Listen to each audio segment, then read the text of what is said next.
What's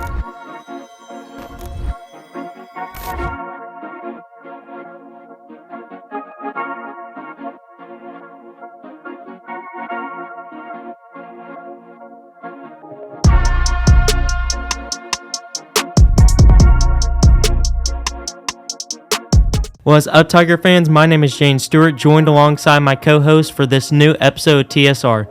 First, we had the NFL segment with Kane Wilbur and Bray Will. How are you guys doing today? Good, how are you? I'm doing good. Noah? I'm great. Kane? I'm doing good too. Okay, so to start off, there's been lots of controversy and just talk around the Bears, what they should do with the number one pick. I'm going to start with you, Noah. What do you think they should do? I think the Bears should trade down to the second spot, draft Marvin Harrison, and let the Commanders draft Caleb Williams. Kane? I think it's pretty obvious that Caleb Williams is going to be a better football player than Justin Fields. So if that's me, I'm looking to get rid of him, get some draft capital.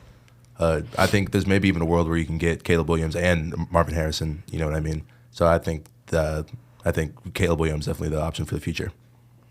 I think if it's year 3 and you're asking if Justin Fields is still a guy, he's not. So I think Caleb Williams is he just can't pass up on him, in my opinion. So I'm going to go with Caleb Williams and maybe try to get as much as you can for Justin Fields. If you can get a first or a second, just like first or a second, you win. I think that's a W for the Bears. I think Caleb Williams, he's not a good locker room guy. We just have to say it. He's a great football player, but yes, he's more talented than Fields, but really, who's going to succeed in that offense?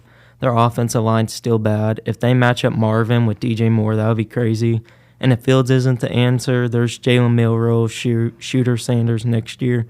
I just feel like they can still get a good quarterback next year, but they should give Fields another year. He's shown so much promise, and he'd have all the weapons in the world. So if he doesn't pan out, you have a great offense for the next guy up. I just don't. I think we've already seen enough of Fields to know that he's obviously not going to be better than Caleb Williams. You say like next year there's Milroe or whatever, but that guy is just not as good as Caleb Williams. Not nearly as good as not Caleb near Williams as good. is. So I think Caleb Williams is going to be at one of the best draft prospects we've seen probably since Joe Burrow. You know what I mean? So just like that potential alone is what I would play for. So next question is, who do you think the best non-quarterback prospect is this year? Let's start with you, Kane. This might be a little biased, obviously being a big fan of LSU, and I think this is a guy you can actually get as a steal too, maybe not in the first round, but I think Brian Thompson is a great prospect at receiver. His combination of size and speed, he's 6'5". I bet he probably runs a 4.5, not a late 4.4, something like that. And he had 1,100 yards. He led the SEC in touchdowns as a number 2 option behind Neighbors. So I think he's a guy you could absolutely get as a steal, and he could be a big weapon in the NFL, like a AJ Brown type receiver. Yeah, I like that, Bray. Marvin Harrison Jr., in my opinion. I think it's not even close. I have to agree with Bray here. Yeah, the best receiver in the whole class right now. I mean, yeah, you have to go for Marvin Harrison. Yeah, I say the same. He's just a generational talent, with Marvin Harrison being his dad, just has the bloodline, and we haven't seen a receiver like him in a while, so I'd definitely say Marvin Harrison. Now the final discussion is the Super Bowl. It recently happened. I thought the Chiefs were going to be first-round exits. They were not. And let's start off with you, Bray. What are your thoughts on this Super Bowl? It was an excellent game, like I said. It was one of the best Super Bowls I've watched. Personally, it's my third favorite behind the 2 Eagles in the Super Bowls. And, Patrick Mahomes played fantastic in the second half. It was just an all-around good game, and I'm happy the Chiefs won over San Francisco because I'm not a big fan of, San Francisco as an Eagles fan. So I'd rather see Mahomes continue his legacy than a game manager bum Brock Purdy win a ring. So Noah? That's just my thoughts. I think I really wanted the 49ers to win because I like Christian McCaffrey. I'm not too big on Brock Purdy because of, the type of system he's in. But I'm a really big hater on the Chiefs. I don't like Patrick Mahomes at all because, I guess it's kind of cliche to say that they win too much. And I guess that's kind of a bad reason to not like them. But it's horrible seeing them win all the time. And, I'm just not a big fan, and I really wanted the 49ers to win. So, Okay. I think Noah's a hater. I am 100% a hater. I couldn't be happier about the outcome of the Super Bowl. I love Patrick Mahomes. He's my favorite player, by far in the league. I think with this third win, he's officially in that, S tier of quarterbacks. In my opinion, I think he's number 2, and I think he's chasing Brady. You think he just now got into S tier, or? Well, I think it wasn't a hot take to say that before this, but I think it's official. It's inarguable. Is he over Montana now? For sure, I think he's over Montana. Yeah, for sure. He's just a better football player when you watch what he does on the field. He does things that only he could do. I think. So I think Mahomes is officially, I think, the number 2, and I think he's going to chase down Brady. I think he only needs maybe one more ring and maybe one more MVP, and then I think, in my opinion, he's the GOAT. Yeah, so. I mean, if Mahomes had Jerry Rice, he's probably winning 11 straight. Or if he had that 2003 defense of the Patriots, it'd be unstoppable. 16-0 every year, every single year with Andy Reid and Bill Belichick. Oh gosh, I can't imagine. Yeah, I thought it was a good game. The first half, a little boring, just defensive battle, but halftime show pretty good. Second half, really entertaining. Only the second overtime we've ever went to, so that was really cool. And it is kind of crazy, Kyle Shanahan saying the players didn't know the rules. Yeah, they went over them before the overtime started. Yeah, so I don't understand. It's just Kyle Shanahan. It kind of raises questions for me. He was the Falcons' offensive coordinator when they blew a 28-3 lead. And then last time they played the Chiefs, they're up by 10. This time they're up by 10, blew all the leads.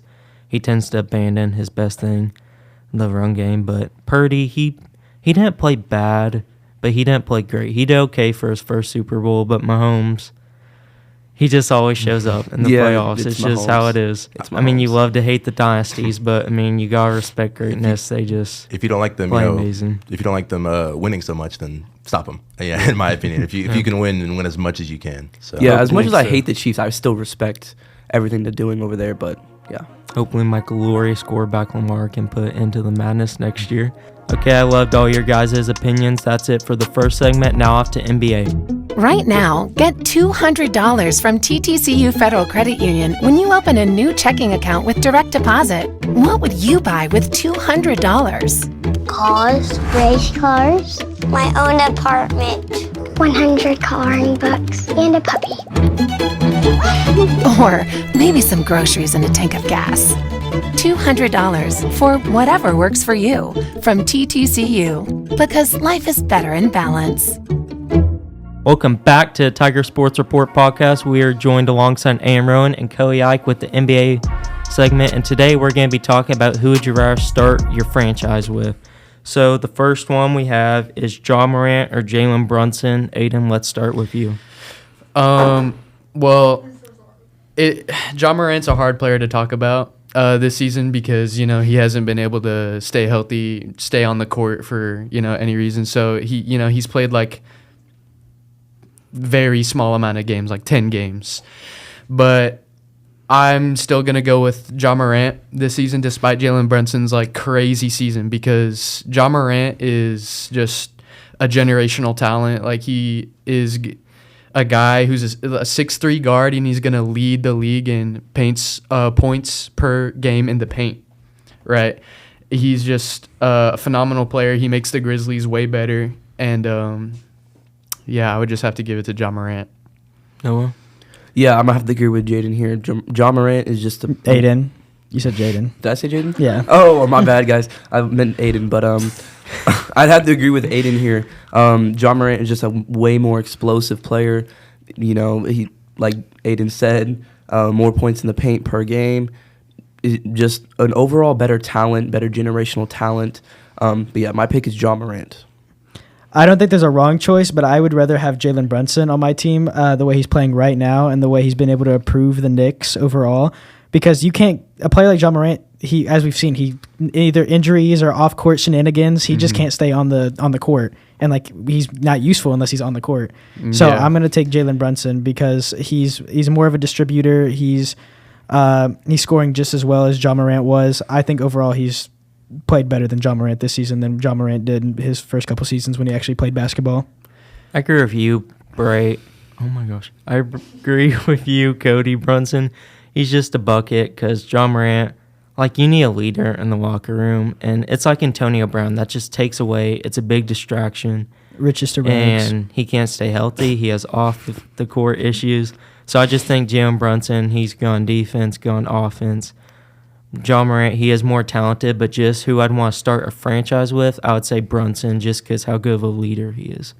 Well, John Morant's definitely a better leader than Jalen Brunson. Let's be real here. Jalen Brunson is just a better shooter, and he's better, availability. Availability is the best ability, I guess. But John Morant's definitely a better leader than Jalen Brunson. I don't know if I'd fully go that far because, he was able to, lead a young team, but he wasn't, as a leader, I think someone who should speak out and everything like that. And we didn't see much of him, speaking out. I feel he performed, but he never really speaked out. Jalen Brunson has verbally, talked to his team and, helped him out. I'm sure John Morant has also, but, we've seen Jalen Brunson do that and, come back because of it. I've seen Ja do that, too. And John Morant just shifted the whole, culture of the Memphis Grizzlies whenever he came, and he's a vocal guy as well. But yeah, this season alone, you can give it to Brunson for the shooting. Most people just don't give it to him because of his controversial stuff he did online. So yeah, I just really take leadership into account and what they've done off the court because I think that's a big quality. But the next one, I'm very curious what you'll guys say. Being in Oklahoma, Victor Wembanyama or Chet Holmgren? Definitely. Start off with you, Cody. Yeah. I'm going to go with Victor over Chet because, Chet's playing very well as, our third best player. But the way Victor's been playing is unbelievable defensively. And, the only edge Chet has on him is, his efficiency. But obviously the way Chet's been playing, he's on a minute restriction. But I think overall he's been better as, a lead, not a leader necessarily, but he's just been better, I think, as a whole from what he's been giving. They're getting handed two different situations, and they're both doing good in their own situations. But I think I'd rather have Victor. Aiden? Definitely got to go with Victor Wembanyama. I as an OKC fan, I do miss when it was close, but Wembanyama just keeps bridging the gap. He's having a Defensive Player of the Year caliber season. And, Chet just has efficiency over him, and I think that comes from his situation being in OKC, being set up by all his, great players around him and everything. So we've just never seen anything like Victor Wembanyama ever. So no, I'm gonna have to go with Victor Wembanyama when you have a 7'6" beast on your team. And his defensive side is very good. He had a triple-double with just 10 blocks, 10 assists, and I think, was it 27 points? He had 27 points and 14 rebounds and 10 blocks. Yeah, it's insane. Chet is obviously, I want to say, a better shooter with his efficiency. Efficiency, sorry guys. But yeah, Wembanyama is just a way better prospect, way better athlete. Defensively, he's way better. Offensively, he gets the bucket way better than Chet does. He's just overall a better player. Don't get me wrong, Chet, he has a bright future. He's a great player, but I have to go Victor. Victor's one of those rare guys that in the future could possibly have an MVP and Defensive Player of the Year in the same season. Yeah. His blocking's insane. Especially if he put muscle on, dude, it's over. Absolutely. I don't fully think he needs to put muscle on because, he's tall enough where he can guard the bigger players with his length, and then he's skinny enough to where he can guard the perimeter players better because he's fast enough to move around like that. I don't really think he needs to put too much muscle on. Yeah, this isn't a knock on Chet whatsoever. Chet is a fantastic player. You're just comparing him to a generational player. Yeah, because I kind of feel like LeBron, he's getting passed down the reins to him. And Victor, you surround him with players that aren't out to get him and trying to make him look horrible. Victor will just be insane. He showed up in this black mask yesterday and just popped off. He's insane. He's a generational player, and Victor's amazing. And he's got the work ethic, too. And the last one that we'll do is Kay Cunningham or Paulo Banchero. Let's start with you, Aiden. I've got to go with Paulo. He's just proved himself more over the course of his career. And they've both, just been balling out on terrible teams. This conversation could go completely differently as they develop in their career. But for right now, I would choose Paolo, barely. Noah? I choose Paolo because I haven't seen much. Like, I've seen from Cade, like, he's a good player, but he hasn't shown, like, superstar capability like Paolo has. Very bad teams, not really, like, I want to say the Magic is getting into a better position for Paolo than the Pistons are for Cade. So that's kind of unfortunate for Cade. But, yeah, I have to pick with Paolo. I'm taking Cade Cunningham over Paolo. I think Paolo's in a better situation, and they're willing to build around him more. I mean, it's about time the Magic get someone right. They drafted like 700 big men in like the last 7 drafts, and they finally got one that's all right. I would take Cade, though, because his situation's a lot worse, and he's still performing at a very high level. I mean, the Pistons won their coach was the coach of the year, and then he got fired from his job, and then it's just like a whole thing. It's just, I think his situation is a lot worse. Like, he has no one on that team other than like Jalen Ivey and Jalen Derlin, I think, are like there's only good 2 teammates I can think of. Isaiah Stewart's not good unless he plays LeBron, and he just fights LeBron. He doesn't play. Yeah, good my against argument LeBron. could be completely switched if they were in, like on their opposite teams with each other. But yeah, I would rather have Cade, though. This one's very tough just because of the situations. But I'd say Paulo just because Cade had that season-ending injury and just like that. But Paulo, I think he could possibly be called a superstar. He's a great shooter, and he's just turned the Magic around, and they have a bright future. He's definitely set them up for success. So that's all that we have for the NBA podcast. Thank you guys for joining me. Now on to MLB. Recently, you've had to put your life on hold, and we're with you in this. At Ascension St. John, we're now open for appointments, and we are fully prepared for your safety and our care. As we open our doors again, our doctors, nurses, and care teams will continue to wear personal protective equipment. We've taken even more steps to clean and stringently disinfect all areas. We will maintain distancing in our waiting rooms, and will continue to limit visitors. And we will still screen all staff to protect their health and yours. Our emergency rooms are here 24/7. Please do not delay care. We're still delivering babies and performing surgeries. And we're open for your appointments, from specialists and surgical care to routine care and health screenings. Ask us about virtual visits. Ascension St. John continues to care for you, as we have been for almost a century. Thank you for trusting us. Welcome back to Tiger Sports Report podcast. Now we're doing the MLB segment. Joining on Kane Wilbur and Austin Randall. Let's start off with you, Austin. Who do you think had the best offseason? I think it's the Dodgers. We got Shohei Ohtani. We have multiple players returning. We're very set up to have a very good season. Okay. Yeah, it's absolutely the Dodgers. And, again, that might be biased because I'm a huge Dodgers fan. But in my opinion, the Dodgers have the best 3 baseball players on the planet. And Shohei, Mookie Betts, and Freddie Freeman. I think it's absolutely going to be a sweep of a season for the Dodgers. Yeah, I have to agree with the Dodgers getting Shohei Ohtani. What's the one Japanese player they got? Yamamoto. Yeah, Yamamoto. Yeah, heard great things about him. They also acquired Tyler Glasnow and who else was it? Someone else through a trade with the Rays.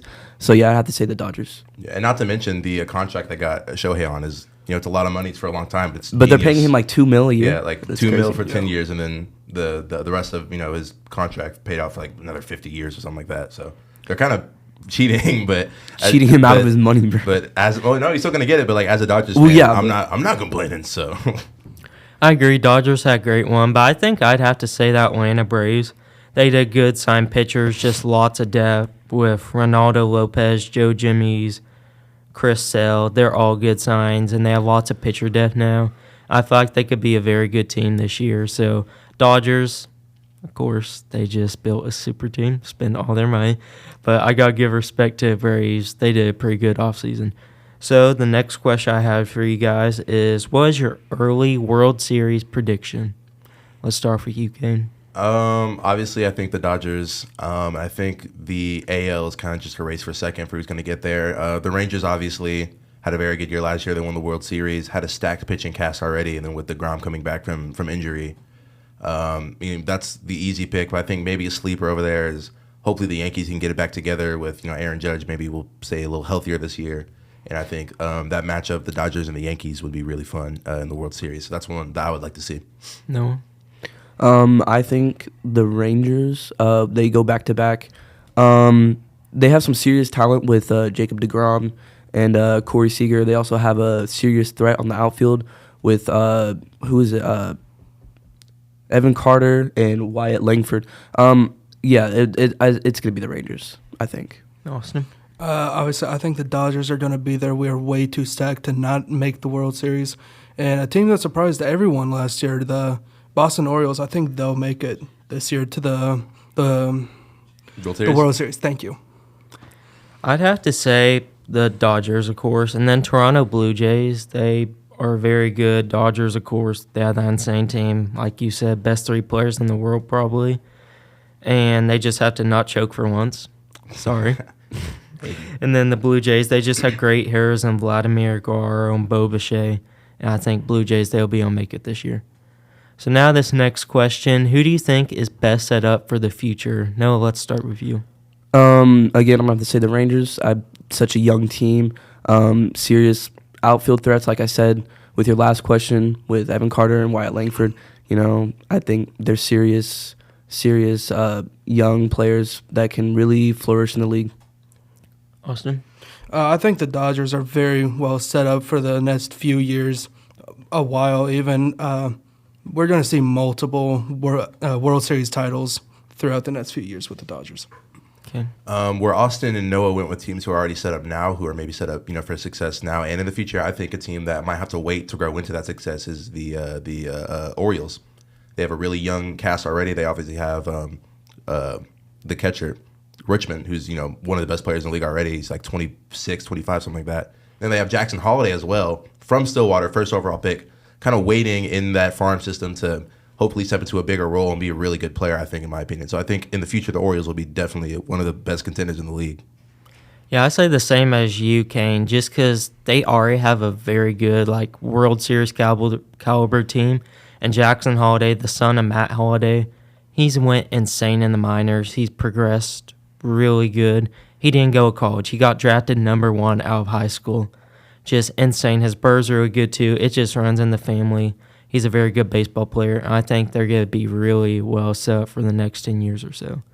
And I could see him having an Ella De La Cruz type season coming in, just being fun to watch, great hitter. I agree with that. And on that same note, I think the Reds as well with Ellie De La Cruz. I think he's going to be, hopefully, he's one of the most fun players to watch already. Yeah. So if he can, maybe turn some of those, as opposed to just being a fun player, actually being a really, really like effective and efficient player, the Reds could absolutely be, maybe not on the same caliber as the teams that we talked about, but definitely a fun playoff watch, or maybe could make a deep run like the Diamondbacks did this year, but maybe finish the job. That leads me into my last question. Who do you think will be the biggest surprise this year, just to possibly have high expectations and do bad, or low expectations and have a great run like Tampa Bay Rays, probably? Noah? I don't know.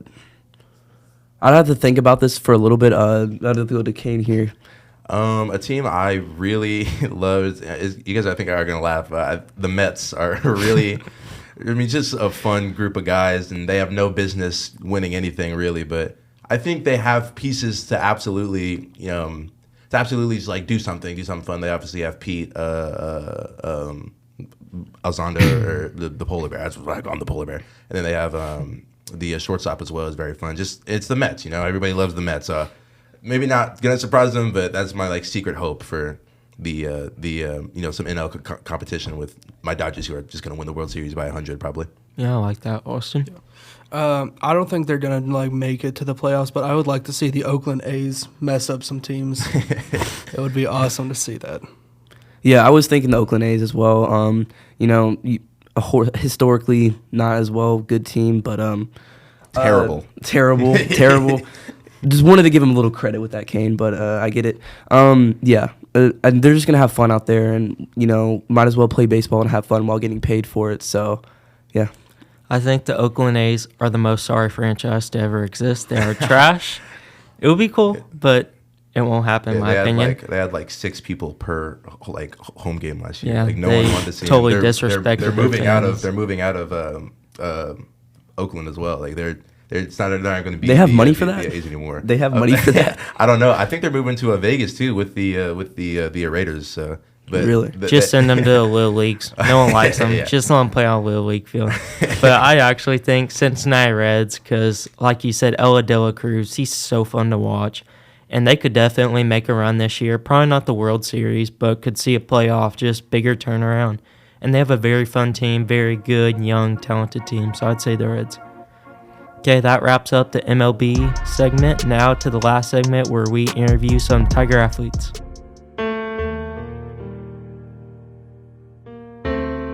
For families who like to build their wealth while staying liquid, we have flexible rate CDs to keep your funds working hard, even when you're not. First National Bank of Broken Arrow. The right balance. Welcome back, Tigers. We are joined along Diego Ochoa and Lydia Pence for the final episode of the TSR segment. How are you guys doing today? I'm great. I'm good. Okay, let's start off with you, Diego. What has helped you improve the most so far this season? I'll say this year, what's helped me the most is making time to shoot on the gun, put in that extra work. And then I'll say everyone that supports me in my games. Lydia? I think something is like having such a good teammates to be like surrounded by and such a great coach and just putting time in after practice. Lydia, what's your favorite memory with your team? I think my favorite memory is us going to state last year when we just got to experience everything as a team. Diego? I'll say it was when we went to Florida last season. I mean, it was hectic, but very memorable for sure. Lydia, heading on to the playoffs this year, does it help making it to state tournament last year, just experience-wise? Yeah, 100%. I mean, we all know what it takes to get there, and we all know the feeling of the excitement of getting there, so I think that helps us 100%. Diego? Mm-hmm. Yeah, so me, DJ Devon, I mean, we were there, we played, so, I mean, we know what it's like, we know what it takes, so we want to get back there as much as ever. What are you looking forward to after high school? Diego? I mean, I'm not going to play college basketball. I'm just going to go study biomedical engineering. So I'm excited for that, definitely. I want to go out of Oklahoma. I'm just looking for the college experience. I mean, I'm going to OSU, and I'm ready to study and major in nursing, and I'm just ready to build new friendships in Stillwater. Diego, what are you going to miss most about Broken Arrow? I think I'll miss also my friendships and, just experiences here and there, whether it's game day or, the laughs we have at practice and whatnot. I'll just miss everybody here that I surrounded myself by. I'll miss dances for sure, and I will miss the game 100%. How are you guys going to prepare for tonight's game against Bixby? We've been preparing a lot lately, figuring out how we're going to deal with their defense and then knowing how we need to guard them to make sure we, give ourselves the best chance of winning. And, I think we're ready. We've just prepared by working hard in the gym and then getting ourselves mentally ready for tonight's game, knowing that we're going to come out strong. Okay, so now for our game fishbowl. Basically, you get a piece of paper, you describe it without saying the words. So would you like to start us off, Diego? Yes, I can. Let's see. Okay. NFL. Football? Mm-hmm. Oh, okay. Yep. Okay. Yellow fruit. That's 2 words. Pineapple? Oh, was I supposed to only say one? I think you can say a sentence to describe it. Oh, no, it's not pineapple. Oh. It grows on a tree. Mango? No. They're like... It's a yellow fruit. It's okay, you got it. Monkeys like to eat it. Oh, banana. Oh, my yeah, gosh. there you go. Diego? Another one? Yeah. Okay.